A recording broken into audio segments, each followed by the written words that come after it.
संतोष 28 साल की एक सीधी सादी और शांत स्वभाव की महिला है जो उत्तर भारत के एक छोटे शहर में रहती है। वह अपने पति इंस्पेक्टर राजीव सिंह से बेहद प्यार करती है, जो ईमानदार और बहादुर पुलिस अफसर है। उनकी जिंदगी सुकून भरी है, लेकिन राजीव का खतरनाक काम हमेशा उनके रिश्ते पर साया बनाए रखता है। एक शाम लालटेन की रोशनी में बैठे राजीव संतोष से कहते हैं, बस एक केस सुलझा लूं, फिर सारा समय तुम्हारे साथ बिताऊंगा। दोनों एक परिवार शुरू करने का सपना देखते हैं, पर यह सपना एक रात में टूट जाता है। रात के छापे के दौरान राजीव पर हमला होता है और उनकी मौत हो जाती है। आधी रात को दो पुलिस वाले संतोष के घर आकर यह खबर देते हैं। राजीव की खून से सनी टोपी और अंतिम संस्कार पर बजती बिगुल की आवाज संतोष की यादों में हमेशा के लिए बस जाती है।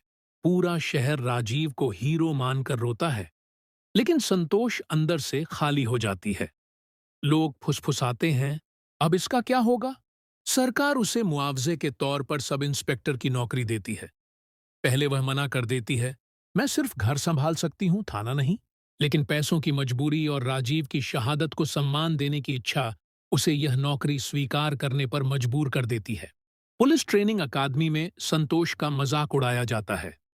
लोग कहते हैं कि उसे ये नौकरी तरस खाकर मिली है। वह ड्रिल, हथियार चलाना और कानून की पढ़ाई में मुश्किल झेलती है, पर हार मानने के बजाय वह मेहनत करती है, चोट खाती है, आंसू बहाती है और खुद को मजबूत बनाती है। पासिंग आउट परेड में पहली बार संतोष वर्दी पहनकर सलामी देती है। जो लोग उसका मजाक उड़ाते थे, वे अब चुपचाप सम्मान देते हैं। संतोष को वही झिला मिलता है जहां राजीव तैनात थे और मारे गए थे।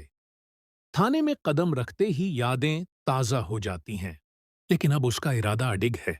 छोटे छोटे केस सुलझाते हुए वह लोगों का भरोसा जीत लेती है। इसी दौरान उसे राजीव की अधूरी जांच का सुराग मिलता है। इलाके में सक्रिय खतरनाक हथियार तस्करी का गैंग। एक ईमानदार कांस्टेबल चेतावनी देता है, मैडम, जो रास्ता आप चल रही हैं, वही रास्ता साहब को मार गया। जांच में पता चलता है कि राजीव की हत्या कोई हादसा नहीं थी, बल्कि राणा नाम के गैंगस्टर ने प्लान बनाकर करवाई थी, और पुलिस के ही कुछ अफसर भी इसमें शामिल थे। संतोष छापे मारती है, अपराधियों से पूछताछ करती है और कई बार जानलेवा हमले झेलती है। एक बार हाईवे पर उसकी जीप पर हमला होता है, लेकिन वह हिम्मत से मुकाबला करती है। धीरे धीरे वह सबूत जुटाती है और चौंकाने वाली सच्चाई सामने आती है। एसीपी मलिक, एक सीनियर अफसर, ने अपने फायदे के लिए राजीव को धोखा दिया था और राणा का साथ दिया था। अंतिम मुठभेड़ एक सुनसान गोदाम में होती है। संतोष राणा को घेर लेती है। गुस्से में वह उसे गोली मारने ही वाली होती है, क्योंकि यही वही आदमी है जिसने उसके पति को मरवाया। लेकिन राजीव की आवाज उसके कानों में गूंजती है, हमेशा कानून के साथ खड़े रहना। संतोष अपनी पिस्तौल नीचे कर देती है और राणा को कानून के हवाले कर देती है। एसीपी मलिक भी बेनकाब होकर हथकड़ियों में जकड़ा जाता है। कुछ महीनों बाद कोर्ट राणा को सजा देता है। पुलिस स्मारक परेड में राजीव के नाम को सम्मान दिया जाता है। संतोष अब एक सम्मानित अफसर बन चुकी है। एक छोटी बच्ची दौड़कर कहती है, दीदी, मैं भी बड़ी होकर पुलिस बनूंगी। संतोष मुस्कुराती है। अब वह सिर्फ एक विधवा नहीं, बल्कि अपनी खुद की पहचान वाली अफसर बन चुकी है। संतोष की कहानी सिर्फ पुलिस की नौकरी की नहीं, बल्कि उस औरत की है जिसने अपने दर्द को ताकत बनाया।